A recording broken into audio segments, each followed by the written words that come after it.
Hello and welcome to the Bike Show, and an episode full of small adventures, big new bike models and news from the guys at 300 Plus, the performance parts specialists at World of Motorcycles. Let us begin though with adventure bikes. I bet you're already imagining big KTMs, the mighty GS, Africa Twins and Teneres, and I don't blame you because they are the bikes of the moment. We are undoubtedly living in the time of the adventure bike. 20 years ago it was sport bikes, but now all over the world, including here in Europe where there's nothing like the wide open expanses of southern Africa for opportunities to ride off-road, they are still the most popular models. The thing is, these bikes are expensive, very expensive in some cases. So does that mean if you're cash poor that you can't go adventure biking?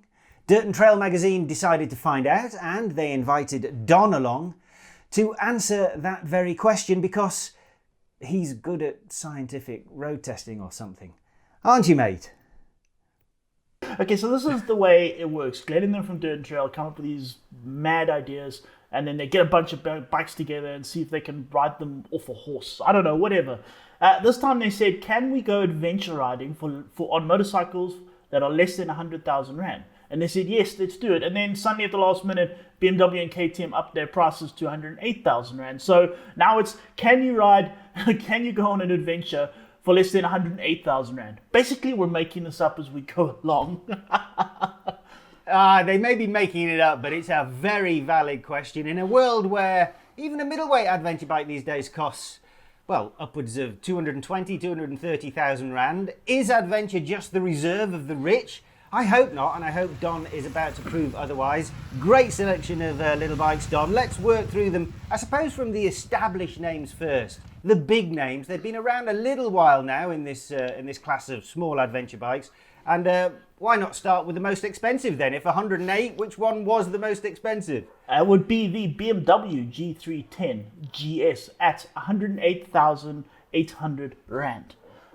Now, we've had the GS on the show a bunch of times already, and it's just sort of very, I hate saying this, it's so cliche now, typically BMW. Easy to ride, not making a shout of things, very, very sort of straightforward, probably a very clever buy, all those sort of things, but once again, not the most exciting. This exact bike, okay, to recap, it's 313cc single-cylinder motor, 34 horsepower, so not that great. 169 kilograms weight, which is not too bad. But it just feels sort of very, very small, kind of, and the motor doesn't really set your hair on fire. Also, we kind of found the suspension has a tendency to sort of bottom a lot. It hasn't got quite the sort of soaking potential, but I think BMW was sort of thinking their rider, what kind of rider is going to take this thing off-road, so they make it more comfortable for the road. That's what I sort of think happened. Yeah, but Don, there, I think you're being awfully diplomatic there. They've given it the GS label. I mean, GS stands for something, and I've ridden these bikes in the past. There's a couple of things. Yeah, you're right to say the engine is disappointing, even in this class. The engine is disappointing. I think the build quality is a little bit disappointing as well for something with a BMW badge on it. And I have to say, I remember the front brake being particularly awful. Don managed to stick a microphone and a camera in some of the riders' faces while he was out riding. And let's just have a very quick peek at what they thought of the bike. It's a GS. It does everything it's expected to do. By far the prettiest of them all. A little bit underwhelming by comparison to something like the KTM 390. A little bit underpowered, but I suppose you're paying for obviously the quality of it, the dealer network, etc., and for the brand. The 390 Adventure that you found, Snow, and we talked about it last week briefly, Don. Great little bike. It didn't throw any surprises your way?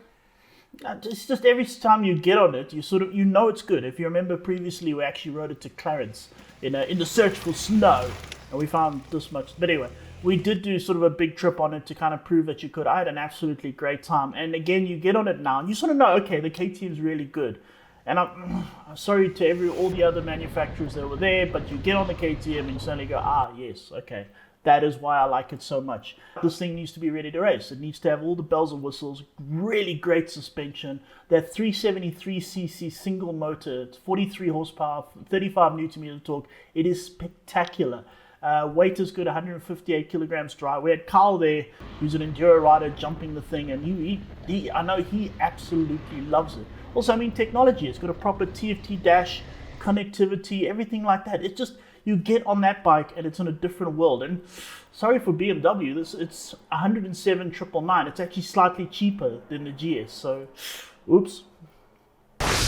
That extra 80 odd cc's of power makes a little bit of a difference when you're out on the road, and the torque that it gives you to get through the rough stuff is really, really useful. It's the highest spec of all these bikes. It's got a TFT screen, it's got switchable ABS, it's got traction control, but forget about that. It's the most beefy feeling of all the motorcycles. KTM's obviously brought in their bigger bike DNA to it.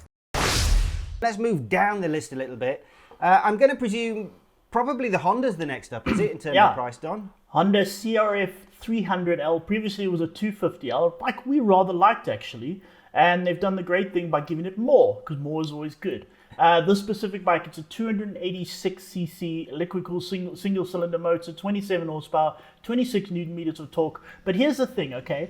Here the lines get a bit blurry between adventure and dual purpose. So a lot of people think they're the same. Adventure, I say, is more kind of touring with some off-road.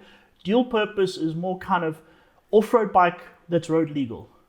And here we sort of start straying into that. This is not strictly a very good touring bike. This is not a bike I want to get on and do 1,000 kilometers in a day of, open roads with maybe a bit of Why is that? Because Why? It is devilishly uncomfortable. But it is. Seat-wise, I presume we're talking a kind of dirt seat. Then. It's a dirt bike. Here it is. It's got a dirt seat. It's got no wind resistance, and it's also, a 21-inch front wheel, 18-inch back wheel, thick knobblies. So once you get up to speed on the road, it sort of does this, and the knobblies want to chew themselves to pieces. So this is not a kind of long-distance touring bike, but you look at it, you kind of immediately know that. However, off-road, it is spectacular. It is basically an enduro bike with headlights and a number plate. It is that good.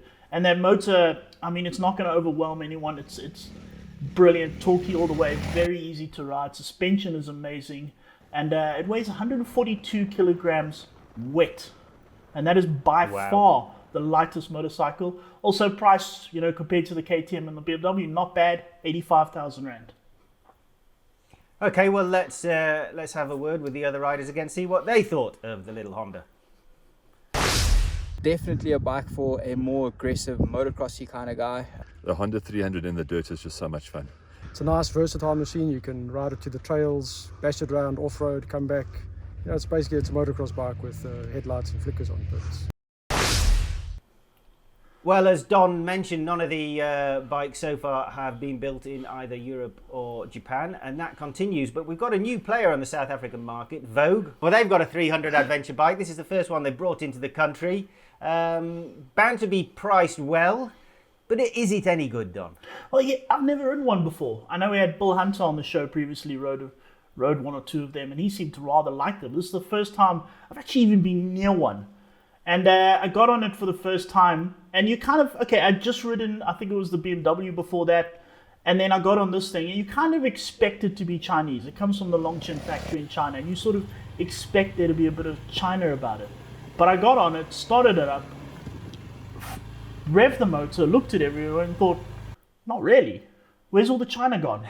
You know what I mean? And you pull off that motor, it's a 292 cc liquid-cooled single, produces 28 horsepower, 25 newton meters of torque, and it feels good. It really does feel good. The only small problem is that it is technically a road bike. It's a bit like a multi-strada, 17-inch wheels with road tires. And the people were good enough. We went on this ride around Hartebeest, the mountains near Hartebeest. Kyle, the enduro rider, took us on some path we'd never done before. And when they got to the biggest, most technical uphill, I was on the Vogue with road tires. But here's the thing, it's so small, so easy, so everything, that it doesn't really matter. And this is something we keep pointing out to people. It's all great having a 400 kilogram motorcycle with the latest, greatest suspension and the biggest spoked wheels and all of that. If it's too heavy, you're not going to manage. Here's this little bike, road wheels, road tires, and I was fine. The suspension was surprisingly good. In fact, dare I say, better than the GS's. And I got up. It was fun. It was fine.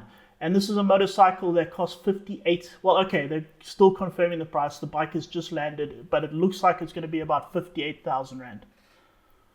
Wow. That's almost half the price of the BMW, for instance. That's a lot of bike for the money by the sounds of it then. The Vogue 300 was a very pleasant surprise. Even with the 17-inch wheel shod in road tires, it didn't battle once anywhere we went today. Fantastic value for money, solid quality bike. Okay, then moving on to the final bike that you had with you, which is going to be the most affordable of the lot. That's the bike from Hero in India, the world's biggest bike manufacturer, remember.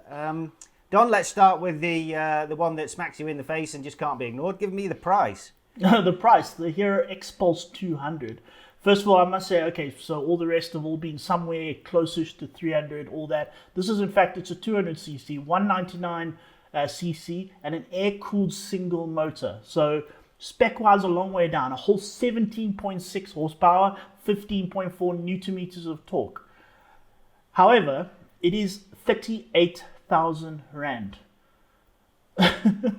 So, I mean, you could buy almost 3 of these for one of those, for a KTM with a bunch of extras added onto it. Okay, here's the thing about the Hero, right? It's not in the league of the BMW or the KTM. It has a top speed of 125 kilometers per hour. And not to say you could do more if, you weighed less or whatever, or got more streamlined. It hits the rev limiter in top gear at 125 kilometers per hour. So look, your cruising speed, and believe me, I tried it, is between 100 and 110. So it's not going to get you anywhere quickly. It's going to take you a long time. However, if you're somebody who does not mind, taking a long time, and there are plenty of people like us. I know tons of people that are very happy to cruise at 100 kilometers per hour. You are going to love this. You are absolutely going to love this motorcycle. Nobody on the day got off it. And they called it the most honest motorcycle. Nobody got off it and thought, oh, I prefer the KTM. They got off it and thought, yeah, I can see it. I can see this. Especially when we went on some of the more technical off-road. And it's just so small, so light. The suspension is magnificent. The build quality is excellent. You can see why they're the biggest manufacturer. I mean, people in India, they buy one of these and they keep them for 20 years. I mean, that's a regular thing. And you can sort of see why. It's not going to break any land speed records. You're not going to get anywhere quickly, but I guarantee you will get wherever you want to go. Well, there you go. Let's have a final few words from the other testers and see what conclusions they draw.